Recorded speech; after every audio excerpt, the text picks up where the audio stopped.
জনতা লীগের প্রতিষ্ঠাতা সভাপতি বঙ্গবীর আব্দুল কাদের সিদ্দিকী বীরোত্তম মহোদয় আমাদের মাঝে সে উপস্থিত হয়েছেন।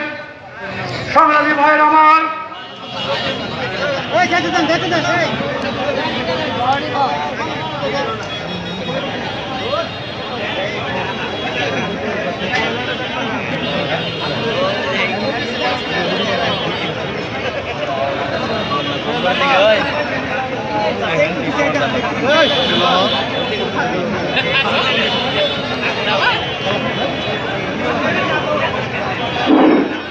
সংগ্রামী ভাইয়ের আমার,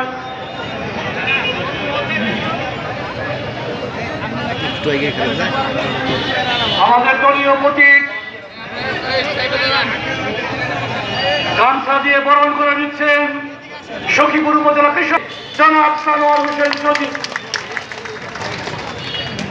বঙ্গবীরকে গামছা দিয়ে বরণ করে নিচ্ছেন সখীপুর পৌরসভার বিপ্লবী সাধারণ সম্পাদক জনাব মুস্তফা জামান।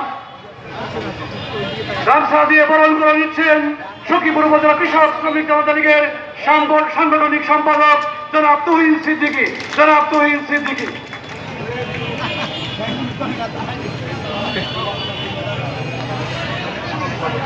যুব আন্দোলনের সভাপতি শহীদুল আশরাফ সাবি বঙ্গবীরকে গামছা দিয়ে বরণ করে নিচ্ছে।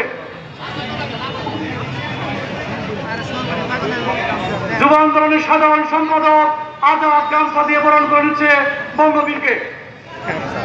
মহিলা আন্দোলনের নেত্রী জনাব শাওন আক্তার মনি বঙ্গবীর আব্দুল কাদের সিদ্দিকী বীরোত্তম মহোদয়কে গামছা দিয়ে বরণ করে নিচ্ছে। ধন্যবাদ সবাইকে। সংগ্রামী ভাইয়ের আমার, এই পর্যায়ে বক্তব্য উপস্থাপন করার জন্য আমি বিনীতভাবে অনুরোধ করছি টাঙ্গাইল জেলা কৃষক শ্রমিক জনতা লীগের বিপ্লবী সদস্য